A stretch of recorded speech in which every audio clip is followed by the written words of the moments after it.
नमस्कार दोस्तों, मेरा नाम है सौरभ और स्वागत है आपका मगध एजुकेशन में। ईस्टर्न एशिया का एक कंट्री ताइवान, जहां पे आज करीब 7.4 रिएक्टर स्केल पे अर्थक्वेक आया है दोस्तों, जिसके वजह से, इसके इंटेंसिटी के वजह से जापान और फिलीपींस में यहां पे अब सुनामी के खतरे बन चुके हैं। और साथ में आपको बता दें कि इवन चाइना में भी कह लीजिए कि कुछ झटके यहाँ पे देखने को महसूस हुए हैं। अगर जो हम पर्टिकुलरली ताइवान की बात करें, जहाँ पे इस भूकंप का एपी सेंटर रहा था दोस्तों, आपको बता दें कि अब तक है ना, अभी अंडर वैल्यूएशन ही चल रहा है कि आखिरकार जो डेथ और यहाँ पे कह लीजिए कि जो कैजुअलिटी हुए हैं, आखिरकार वो कितने बड़े पैमाने पे हुए हैं। लेकिन अगर जो हम अभी नंबर की अगर जो हम बात करें तो करीब 963 लोग यहाँ पे कह लीजिए कि इस आपदा में घायल हो चुके हैं, इंजर्ड हो चुके हैं। और साथ में करीब यहाँ पे आप देख सकते हैं कि 9 लोगों का इसमें देहांत भी हो चुका है दोस्तों। बिल्डिंगें पूरी तरह से यहाँ पे तबाह हो चुकी है, जो यहाँ पे कह लीजिए कि रोड वगैरह है पूरी तरह से यहाँ पे ब्लॉक हो चुका है।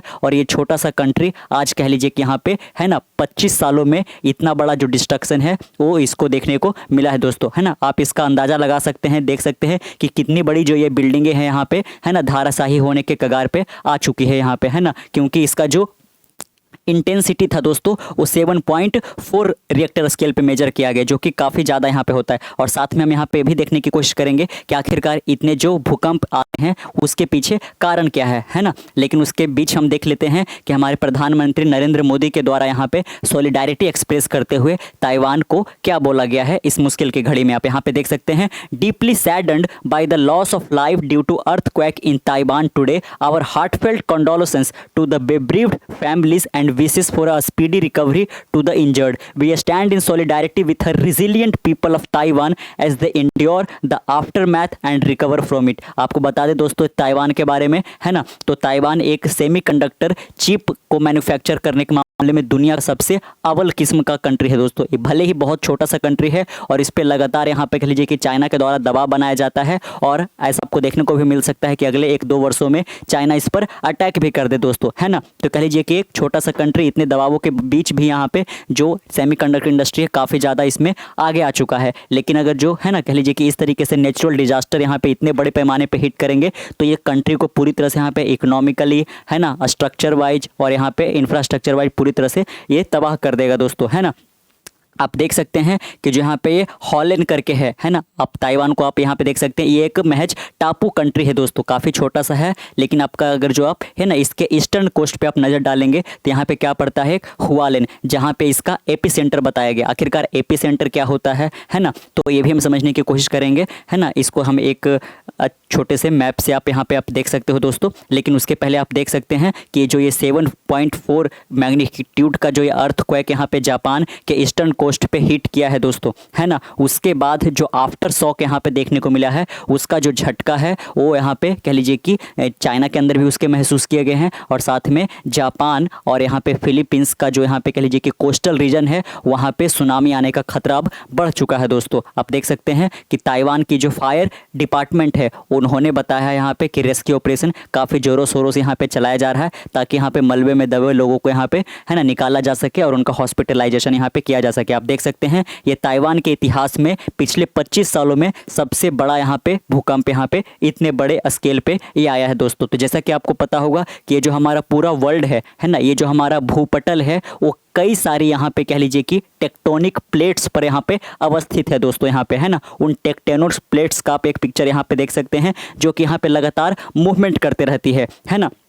तो जो प्रेशर होता है दोस्तों, जो तनाव होता है, स्ट्रेन होता है, उसकी वजह से ये जो प्लेट है जो कि लगातार यहाँ पे मूवमेंट कर रही है, और उसके ऊपर ही हमारा जो ये पूरा भूपटल है जिस पर हम क्रस्ट बोलते हैं, जिस पर हम रहते हैं, जो कि सरफेस यहाँ पे, तो इसके नीचे वाला जो यहाँ पे कह लीजिए कि जो टेक्टोनिक प्लेट है लगातार यहाँ पे मूवमेंट करते रहते हैं। और ये मूवमेंट की वजह से यहाँ पे जो प्रेशर है और जो स्ट्रेन है, यानी कि जिसके वजह से खिंचाव और तनाव आता है, उसके कारण यहाँ पे ये बैलेंस में नहीं बन पाते हैं। और बैलेंस में चूंकि नहीं हो पाते हैं, इसीलिए यहाँ पे कह लीजिए कि एक जो प्लेट है वो दूसरी प्लेट के ऊपर आ जाता है, तो कभी नीचे चलाता है या फिर कभी डिस्प्लेस हो जाता है ना। तो इसीलिए यहाँ पे ये भूकंप काफ़ी ज़्यादा देखने को मिलते हैं। तो अगर जो आप एक प्लेट है ना यहाँ पे मानते हो और दूसरा प्लेट दोस्तों अगर जो ये यहाँ पे है ना, तो किसी कारण से वजह से यहाँ पे क्या क्या कारण हो सकते हैं कि ये वाला लगातार यहाँ पे मूवमेंट करते रहता है। तो आप देख सकते हैं कि ये ऊपर की ओर जा रहा है, ये नीचे की ओर जा रहा है यहाँ पे, लेकिन ये मूवमेंट काफ़ी ज़्यादा हो जाए, है ना, काफ़ी ज़्यादा डिस्प्लेसमेंट हो जाएगा, तो जो यहाँ पे वाला चीज़ है वहाँ वहाँ पे जरूर यहाँ पे क्या आएगा, तो ये भूकंप आएगा दोस्तों यहाँ पे, है ना। तो इसका जो एपी सेंटर जहाँ पे देखा गया है यहाँ पे, है ना, जो पाया गया दोस्तों, जो कि हॉलैंड करके यहाँ पे इसका जो ईस्टर्न कोस्ट है वहाँ पे इसको देखने को मिला है। यानी कि इसका जो एक टेक्टोनिक प्लेट का हिस्सा है वो उस जगह पे जरूर होगा। आप यहाँ पे देख सकते हैं, है ना, कि दो यहाँ पे एक तरीके से आप प्लेट समझ सकते हो, है ना। इन दोनों के बीच में मूवमेंट चल रहा होता है ना, चाहे वो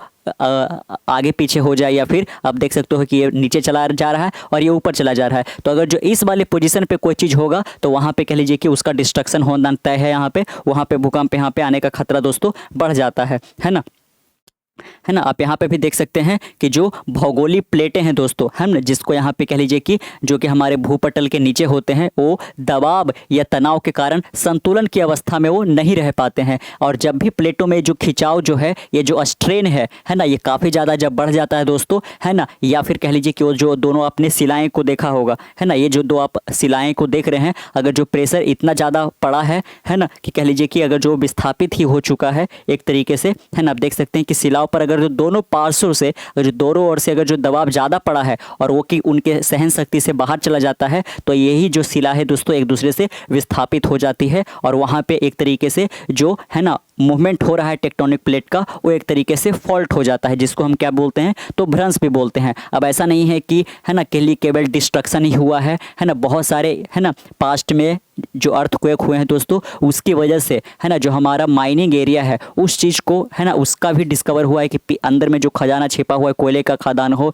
या फिर कह लीजिए कि यहाँ पे सोने हीरे जवाहरात का खदान हो, वो सब यहाँ पे ये जो है ना टेक्टोनिक प्लेट के मूवमेंट की वजह से जो अर्थक्वेक का कारण बना है वो ऊपर आ जाते हैं। और कभी कभी क्या होता है कि जो ऊपर में सब जो चीज़ था वो कभी नीचे चला जाता है यहाँ पे, है ना। तो मेन जो यहाँ पे आप कारण समझ के रखिएगा वो यही है कि जो हमारा भूपटल है या फिर जो हमारा क्रस्ट है उसके नीचे कई सारी यहाँ पे जो टेक्टोनिक प्लेट है ना, वो आपस में लगातार क्या करते रहती है, मूवमेंट करते रहती है। और वो मूवमेंट के बीच में यहाँ पे कह लीजिए कि अनबैलेंस हो जाता है ना, वहाँ पे संतुलन नहीं बना पाते हैं। इसके पीछे कारण क्या है, तो इसके पीछे कारण है यही कि जो स्ट्रेन होता है ना, या फिर कह लीजिए कि जो स्ट्रेस होता है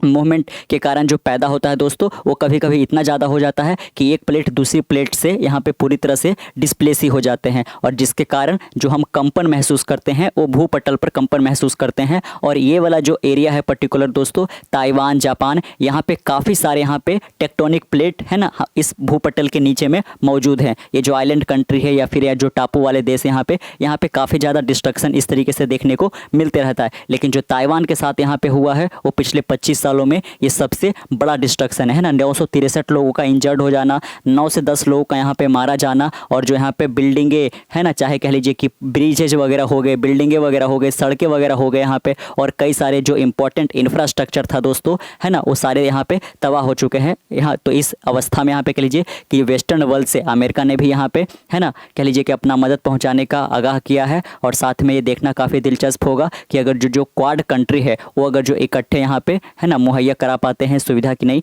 है ना, एक क्योंकि इस दुख की घड़ी में यहाँ पे है ना ताइवान ऐसे कंट्री को प्रोटेक्ट करना काफ़ी इंपॉर्टेंट है, क्योंकि छोटा ज़रूर है लेकिन यहाँ से जो मैन्युफैक्चर किया जाता है सेमीकंडक्टर चिप, उसकी मांग आज पूरी दुनिया में काफ़ी ज़्यादा है यहाँ पे, है ना। और इसके ऊपर आपको बता दें कि लगातार जो चाइना है वो एक तरीके से यहाँ पे नज़र बनाए रखता है। और आप जानकर चौंक जाओगे कि ये जो यहाँ पे है ना ऐसा घटना हुआ है ना, इतना बड़ा जो डिस्ट्रक्शन हुआ है, इस बीच भी जो यहाँ पे चाइना का फाइटर जेट है वो इसके टेरिटोरियल के ऊपर यहाँ पे है ना इसके जो एयर स्पेस होते हैं उसको वायलेट करते हुए यहाँ पे कह लीजिए कि पूरी तरह से यहाँ पे सर्विलांस कर रहा था दोस्तों, है ना। आखिरकार वो जानना चाहता था कि ये जो डिस्ट्रक्शन हुआ है वो किस लेवल पे हुआ है। भले ही वो मदद नहीं करेगा लेकिन यहाँ पे कह लीजिए कि एक तरीके से वो देखना चाह रहा है कि क्या जो अमेरिकन मिलिट्री का जो बेसिस है ताइवान के अंदर, आप इतिहास में पढ़ोगे यहाँ पे कि ताइवान